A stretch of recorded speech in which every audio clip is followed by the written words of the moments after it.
Hi everyone, welcome back to my channel. So we are learning spoken English within 15 days.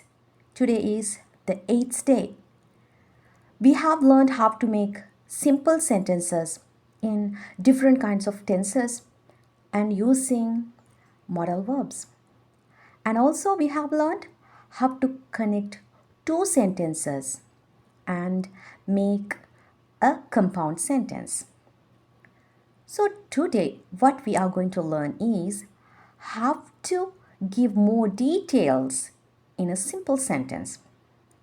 So ஒரு simple சென்டென்ஸை உருவாக்க தெரிஞ்ச நீங்கள் அந்த சென்டென்ஸில் இன்னும் அதிகமான தகவல்களை இன்சர்ட் பண்ணுறது எப்படி என்றதை தான் இன்றைக்கி பார்க்க போகிறோம். ஃபார் எக்ஸாம்பிள், ஐ ஆம் கோவிங் அப்படின்ற சப்ஜெக்ட் வேர்ப் கொண்ட ஒரு சென்டென்ஸை நீங்கள் உருவாக்கி பேசுகிறீங்க. ஐ ஆம் கோவிங் என்று சொன்னால் நான் போகிறேன் அப்படின்ற ஒரு தகவல் அங்கே வருது.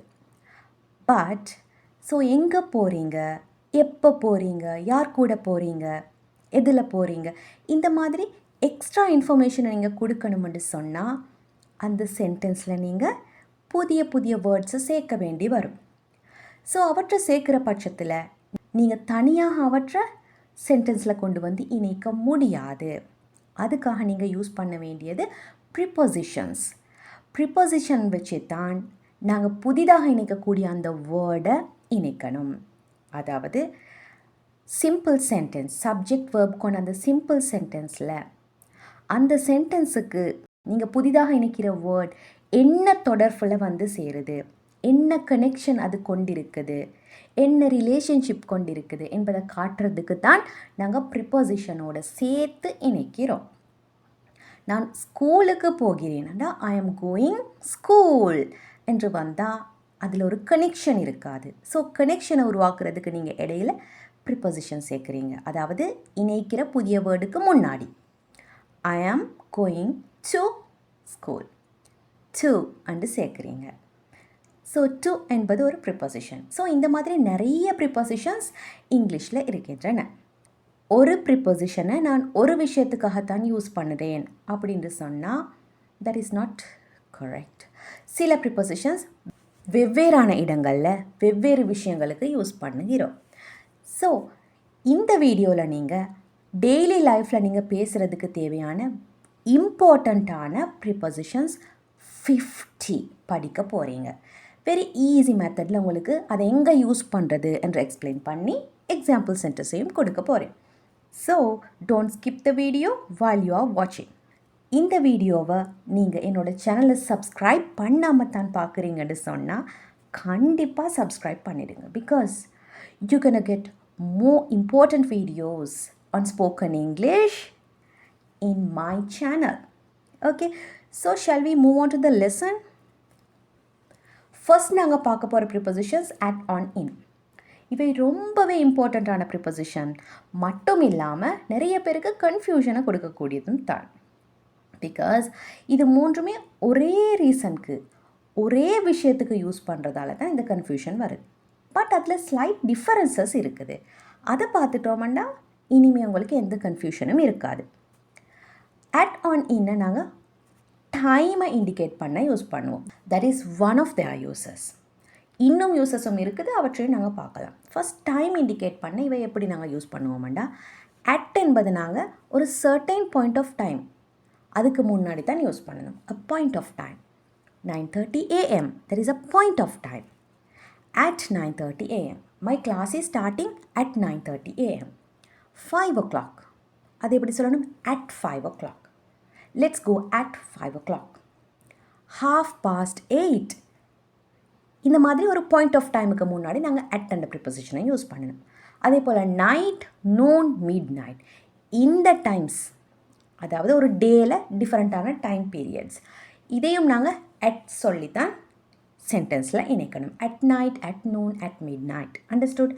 நெக்ஸ்ட் ஒன்னுன்றது வந்து ஒரு டேயை குறிப்பிடுறதுக்கு யூஸ் பண்ணப்படுது. On Monday, on 6th of May, on February 13th, on my birthday, on Sunday evening, on Christmas day. இந்த மாதிரி ஒரு டே இண்டிகேட் பண்ணி பேச நாங்கள் ஒன்னுன்னு சொல்வோம்.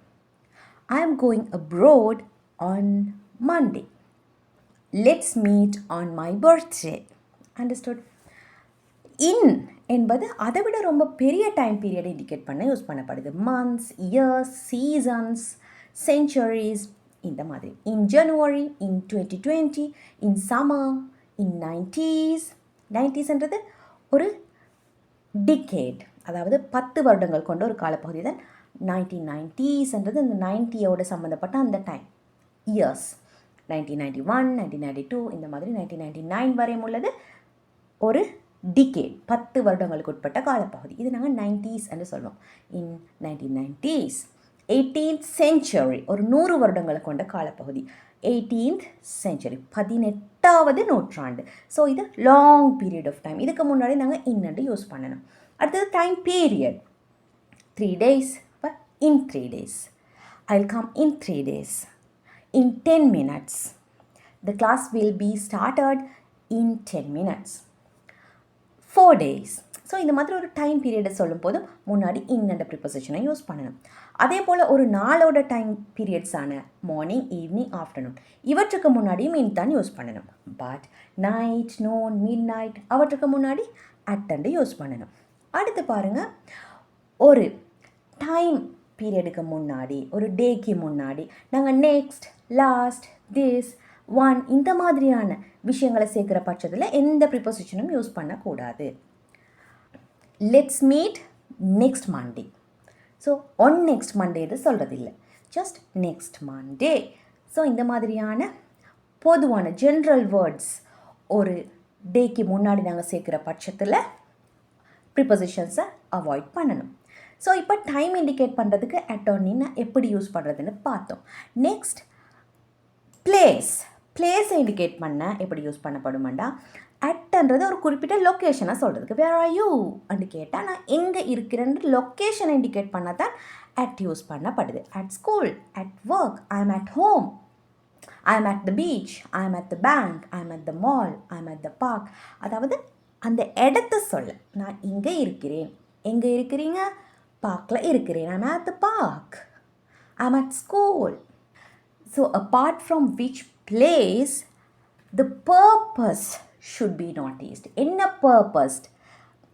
பர்பஸ், என்ன நோக்கத்துக்காக இந்த விஷயம் கேட்கப்படுது, நீங்கள் எங்கே இருக்கிறீங்கன்றதை தெரிஞ்சுக்கொள்ள கேட்கப்படுற பட்சத்தில் அட் வச்சு தான் நீங்கள் இடத்த சொல்லணும்.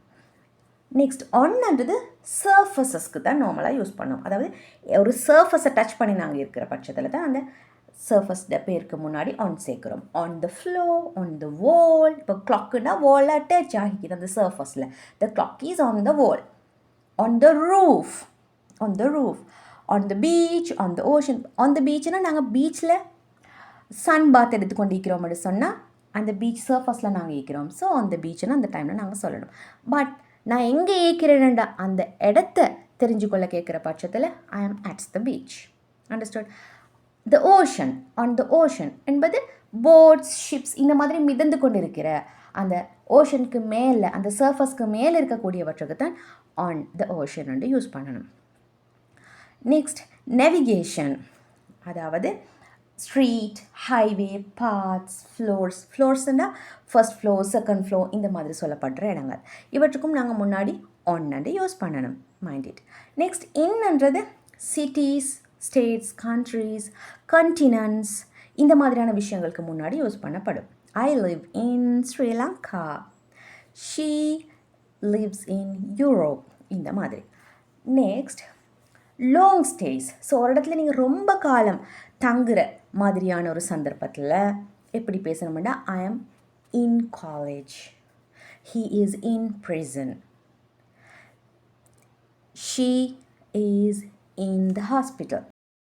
ஹாஸ்பிட்டலுக்கு முன்னாடி நாங்கள் இன் யூஸ் பண்ணுறது எப்போன்னு சொன்னால் நாங்கள் ஒரு ட்ரீட்மெண்ட்டுக்காக போய் தங்கியிருக்கக்கூடிய பட்சத்தில். அண்டர்ஸ்டாண்ட். நெக்ஸ்ட் இன் ட்ரபிள், அதையும் மைண்டில் வச்சுக்கோங்க. ட்ரபிளுக்கு முன்னாடியும் நாங்கள் இன்னண்டு தான் யூஸ் பண்ணுவோம். ஐ ஆம் இன் அ ட்ரபிள். ஓகே. ஸோ இப்போ நாங்கள் பார்த்தது பிளேசஸ்க்கு முன்னாடி அட், ஆன், இன்னை எந்தெந்த மாதிரியாக யூஸ் பண்ணுறதுன்ற விஷயம். நெக்ஸ்ட் நாங்கள் பார்க்க போகிறதும் பிளேசஸ் சம்மந்தப்பட்டது தான், but some different kind of prepositions. So இன்னண்டு திரும்ப நான் இங்கே யூஸ் பண்ணி உங்களுக்கு சொல்லிக் கொடுக்க போகிறேன். என்னென்னு கேட்டால் ஏதாவது ஒன்றின் உள்ளே இருக்குது என்று சொல்லவும் நாங்கள் இன் தான் யூஸ் பண்ணுவோம். த ஸ்டேஷனரிஸா இன் the back, in the bag. Okay, I am in my room. The books are in the cupboard. So இந்த மாதிரி ஒன்றின் உள்ளே இருக்கிற பட்சத்துலையும் நாங்கள் இன்னென்று யூஸ் பண்ணணும்.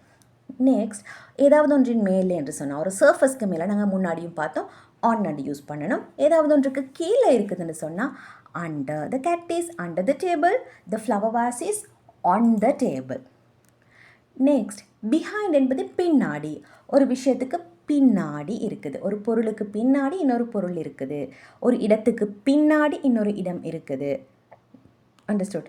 இதுக்காக நாங்கள் பிஹைண்ட் என்று யூஸ் பண்ணுவோம். The elephant is behind the tree. முன்னாடி இருக்குதுன்னு சொன்னால் in front of. The rabbit is in front of the tree. Next, ஏதாவது இரண்டுக்கு இடையில் இருந்தால் between. My house is between the candy shop and the post office. Look at this picture. So இந்த இடத்துல வீடு எங்கே இருக்குதுன்னு பார்த்தீங்கன்னா கேண்டி ஷாப்புக்கும் போஸ்ட் ஆஃபீஸ்க்கும் இடையில இருக்குது. So my house is between candy shop and post office. Very simple. So இந்த மாதிரி நீங்கள் ஈஸியாக பேசலாம். அடுத்து, நியா என்று சொல்கிறது பக்கத்தில். பக்கத்தில் எங்கேயோ ஒரு இடத்துல இருக்குது என்று சொல்கிறது. The school is near my house. என் வீட்டுக்கு பக்கத்தில் இருக்குது. பட் நெக்ஸ்ட் என்றது சரியாக அடுத்ததாக இருக்கிறதுக்கு தான் நாங்கள் நெக்ஸ்ட் என்று சொல்வோம். த post office is next to my house. But school is near, not next to. Understood? அடுத்து, ஒரு பர்சன் அல்லது ஏதாவது ஒன்று ஒரு இடத்துக்கு வெளியே இருக்குதுன்னு சொன்னால் outside. Sam is outside the school. உள்ளே இருந்தால் இன்சைட். அவர் கேண்டி ஷாப்புக்கு உள்ளே இருக்கிறார். John is inside of the candy shop. So இந்த மாதிரியாக டிஃப்ரெண்ட்டான ப்ரிப்போசிஷன்ஸை ஈஸியாக உங்களுக்கு டெய்லி லைஃப்பில் யூஸ் பண்ணிக்கொள்ளலாம். Next let's move on to some other prepositions. Prepositions of movement. Okay, நாங்கள் மூவ் ஆகிற விஷயங்கள் சம்மந்தப்படுத்தி பேசக்கூடிய ப்ரிப்போசிஷன்ஸ். டு என்றது நாங்கள் எந்த இடத்துக்கு போகிறோம். ஓகே, ஒரு விஷயம் ஒரு இடத்துலேருந்து இன்னொரு இடத்துக்கு மூவ் ஆகுதுன்னு சொன்னால் எந்த இடத்துக்கு மூவ் ஆகுது. ஓகே, இதுக்கு தான் நாங்கள் டு யூஸ் பண்ணுவோம். They are கோவிங் to the beach. அப்போ பீச்சுக்கு போகிறாங்க. அப்போ மூமெண்ட்டை இண்டிகேட் பண்ணி அந்த இடத்துக்கு கொள்ள டு. டுவர்ட்ஸ் என்றது அதை நோக்கி. You should go towards the beach to reach the fish stall. அப்போ ஃபிஷ் ஸ்டாலுக்கு நீங்கள் போகணும்னா பீச் சைடுக்கு அதை நோக்கி தான் நீங்கள் போகணும். அதுதான் டுவர்ட்ஸ். பீச்சுக்கு இல்லை, பட் பீச்சை நோக்கி அந்த டிரெக்ஷனில். இதுதான் டுவர்ட்ஸ். அண்டர்ஸ்டுட்? நெக்ஸ்ட், ஃப்ரம்ன்றது எதிலிருந்து என்று சொல்கிறது. எதிலிருந்து வருகிறீங்க. I am coming from India. நான் இந்தியாவில் இருந்து வருகிறேன். அவே ஃப்ரம், ஒரு இடத்திலிருந்து விலகி போவது. விலகி போவது. She is going away from the bus stop. அப்போ பஸ் ஸ்டாப்பை விட்டு விலகி தூர போகிறா. அண்டர்ஸ்டுட்? Next, into. இன்டு என்பது மூமெண்ட்டை குறிக்கும். வெளியே இருந்து உள்ளே போகும் அந்த moment. She is going in to the house. வீட்டுக்கு வெளியே இருந்து உள்ளே போகிறா. She is going in to the house. அதே போல் உள்ளே இருந்து வெளியே வருவதாக இருந்தால் out of. The baby is crawling out of the room. Next, up பண்ணுறது மேல் நோக்கிய மூமெண்ட். டவுன் என்பது கீழ் நோக்கிய moment. He walked up the mountain. He walked up the mountain. They went down the steps. Understood? Very easy to use. Next, under என்பது கீழே. Okay, கீழே அது நாங்கள் முன்னாடியும் பார்த்தோம். The cat is under the table. இப்போ கீழால் நாங்கள் மூவ் ஆகிறதுக்கும் அண்டர் ரெண்டு யூஸ் பண்ண முடியும். The cat is crawling under the table. டேபிளுக்கு கீழால் தவண்டு போகுது. along. along என்பது அதன் வழியே. he drove along the beach. அப்போ பீச் வழியே டிரைவ் பண்ணி போனார். he drove along the beach. along. we went along the road. Road வழியே போனோம். across என்பது கடந்து போவது, க்ராஸ் பண்ணி போவது. இப்போ ரோடை க்ராஸ் பண்ணுவது, ஒரு ரிவரை தாண்டி க்ராஸ் பண்ணி போவது. that is across. the dog swam across the river. the dog swam across the river. ரிவரை க்ராஸ் பண்ணி போகுது. got it? past. past என்பது ஒன்றை தாண்டி போவது. இப்போ ஒரு வீடு இங்கே இருக்குதுன்னு சொன்னால் அந்த வீட்டை கடந்து அதை தாண்டி அதன் பக்கத்தால் போவது. we went past the museum but we didn't visit it. இப்போ மியூசியத்தை பாஸ் பண்ணி போனோம், ஆனால் அங்கே போகலை, விசிட் பண்ணலை. Got it? Next, around என்பது சுற்றி வருவது. I wandered around the city with my friends. என்னோட நண்பர்களோடு சேர்ந்து சிட்டியை சுற்றி வந்தேன். Through என்பது ஊடாக, ஏதாவது ஒன்றின் ஊடாக, ஒரு ஃபாரஸ்டின் ஊடாக, ஒரு கனாலின் ஊடாக.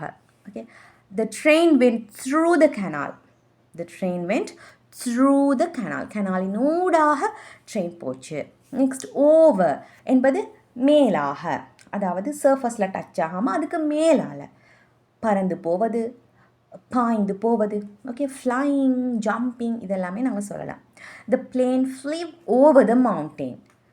த dog jumped over the fence. Understood? Over என்பது மேலாக. Next, against. அகெயின்ஸ்ட் என்பது எதிராக.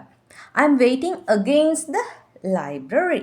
இப்போ லைப்ரரி இருக்கிற பக்கத்துக்கு எகெயின்ஸ்டான பக்கத்தில் நான் வெயிட் பண்ணி கொண்டு இருக்கிறேன். I am waiting against the library. Next, with என்பது உடன். யாராவது உடன் சேர்ந்து நாங்கள் ஒரு வேலை செய்கிறோம், போகிறோம், வருகிறோம், இது எல்லாத்துக்குமே வித் சொல்லலாம். I'll come with my friends. யாரோட? என்னோட ஃப்ரெண்ட்ஸ் உடன். அப்போ with my friends. With my friends. By என்பது இதன் மூலம். இப்போ நீங்கள் ஸ்கூலுக்கு எப்படி போகிறீங்க? பஸ்ஸில் போகிறேன். ஸோ எதில் போகிறீங்கன்னு சொல்கிறீங்க. She goes to school by bus. She often goes to school by bus. எப்போவுமே பஸ்ஸில் போகிறாள். நெக்ஸ்ட், இன் திரும்பவும் வந்திருக்குது. ஸோ இந்த இன்னையும் நாங்கள் ஒரு வெஹிக்கலை சொல்கிறதுக்கு எதன் மூலம் போகிறோம் என்று சொல்ல யூஸ் பண்ணுவோம். பட் பை என்று நாங்கள் யூஸ் பண்ணுறது பொதுவான எங்களோட டிரான்ஸ்போர்ட்டேஷன் பற்றி பேச. பட் இன்னண்டு யூஸ் பண்ணுறது கொஞ்சம் எக்ஸெப்ஷனலாக, ஓகே, வழக்கத்துக்கு மாறான ஒரு பயணத்தை ஒரு வெஹிக்கலில் போகிற பட்சத்தில் தான் நாங்கள் இன்னண்டு யூஸ் பண்ணுவோம். For example, we went to Chennai in a car. In a car. காரில் போனோம். சென்னைக்கு காரில் போனோம். That is an exceptional thing for us. Okay, next, இன்னன்றதும் அதே பர்பஸ்க்கு யூஸ் பண்ணப்படுது. அதுவும் வெஹிக்கலுக்கு, பட் எக்ஸெப்ஷனலான ஒரு பயணத்தில் பட்சத்தில், எக்ஸெப்ஷனலாக நாங்கள் யூஸ் பண்ணக்கூடிய பட்சத்தில். அப்போ இன்னண்டு யூஸ் பண்ணுறது சிறிய வெஹிக்கல்ஸ், உட்காந்து போகக்கூடிய வெஹிக்கல்ஸ். ஓகே, நாங்கள் வெஹிக்கல்குள்ளே உட்காந்தோம்னா திரும்ப எழுந்து நடமாட முடியாத vehicles. Car, van, 3 wheeler, boats, small boats, helicopter, இவற்றுக்கெல்லாமே இன்னண்டு யூஸ் பண்ணுவோம். ஒன் என்பது பப்ளிக் டிரான்ஸ்போர்ட்டேஷன்ஸ், அதாவது பெரிய vehicles, train, bus, cruise ship, aeroplane, இந்த மாதிரி எழுந்து நடமாட முடியுமான வெஹிக்கல்ஸ்க்கு தான் ஒன்னண்டு யூஸ் பண்ணுவோம். They came here on train. On train. Got it? Next, for என்பது ஒரு ரீசனை சொல்கிறதுக்கு நாங்கள் யூஸ் பண்ணுவோம். for மட்டும் இல்லை, to இரண்டுமே தான். இப்போ ஃபர்ஸ்ட் for பார்த்தீங்கன்னா ஏதாவது ஒரு நவுனை ரீசனாக கொடுக்கறதுக்கு நாங்கள் for யூஸ் பண்ணுவோம். See the example. I have bought a gift for you. உனக்காக. உனக்காக. யூன்றது ஒரு noun. That is a pronoun. So அது ஒரு பெயர் சொல்லாக வருது. I have bought a gift to give you. to ஒன்று வந்து அடுத்த ஒரு verb வரணும். V1 form of verb. அதாவது என்ன ஆக்ஷன் இங்கே ரீசனாக வருதுன்றது. give கொடுக்கறதுக்கு, உனக்கு கொடுக்கறதுக்கு. I have bought a gift to give you. I arranged a party for my friends. I arranged a party to enjoy with my friends. Okay, so verb ஒன்று நாங்கள் ரீசனாக கொடுக்குற பட்சத்தில் to முன்னாடி to சேர்த்து சொல்லணும். ஒரு நவுனை ரீசனாக கொடுக்குற பட்சத்தில் முன்னாடி for என்ற ப்ரிப்போசிஷனை யூஸ் பண்ணணும். நெக்ஸ்ட் ஒன், about என்றா பற்றி. எதை பற்றி பேசுகிறீங்க, யாரை பற்றி பேசுகிறீங்க, இதுக்கு. She told me about her project.